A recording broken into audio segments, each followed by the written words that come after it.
শিক্ষাবৃত্তি, বয়স্ক ও বিধবা ভাতার নামে মোবাইল ব্যাংকিংয়ের মাধ্যমে লাখ লাখ টাকা আত্মসাতের দায়ে কেরানীগঞ্জ ও ফরিদপুর থেকে 9 জন প্রতারককে গ্রেপ্তার করেছে র্যাব।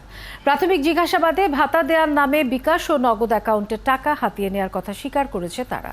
মহিম মিজানের প্রতিবেদন।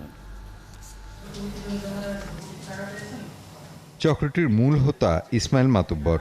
তার নেতৃত্বে চক্রটি প্রায় 2 বছর ধরে বিকাশ সহ বিভিন্ন মোবাইল ব্যাংক থেকে মানুষের টাকা হাতিয়ে নিত। ঢাকার কেরানীগঞ্জ ও ফরিদপুরের ভাঙায় বসে চলত এই প্রতারণা। সরকারি ওয়েবসাইট থেকে উপবৃত্তি পাওয়াদের তালিকা সংগ্রহ করে শিক্ষা কর্মকর্তা পরিচয় দিয়ে তাদের ফোন দিত প্রতারকরা। টাকা দেওয়ার কথা বলে হাতিয়ে নিত মোবাইল ব্যাংক অ্যাকাউন্টের পিন নাম্বার।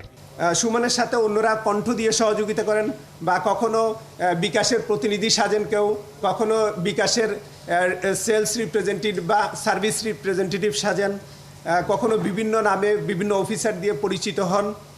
আর রাসেল তালুকদার যিনি, ইনিও এখানে মাঠ পর্যায়ে থাকেন। টাকাটা যখন তার অ্যাকাউন্টে ঢুকে তখন তিনি কি করেন, বাইরে থেকে দোকান থেকে বিভিন্ন জায়গা থেকে ক্যাশ আউট করে নিয়ে আসেন। এরপর বিশেষ অ্যাপসের সহায়তায় কৌশলে বিকাশ বা নগদের ওটিপি সংগ্রহ করে অ্যাকাউন্টের নিয়ন্ত্রণ নিয়ে হাতিয়ে নিত লাখ লাখ টাকা।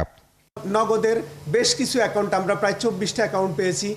বিকাশের বেশ কিছু অ্যাকাউন্ট পেয়েছি। তাদের এগুলো ক্লোন করা, এগুলো পেইড সফটওয়্যারের মাধ্যমে এই অ্যাপসগুলো তারা নকল করতে পারে, ক্লোন করে মোবাইলে রেখে দেয় এবং ওই পাসওয়ার্ড দিয়ে, পিন ওয়ার্ড দিয়ে এটা সেভ করে।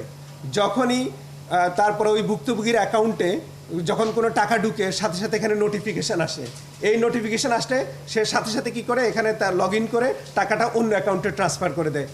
গ্রেফতারকৃতরা জামিনে মুক্ত হয়ে বারবার একই ধরনের প্রতারণায় লিপ্ত হয় বলে জানান এই র্যাব কর্মকর্তা।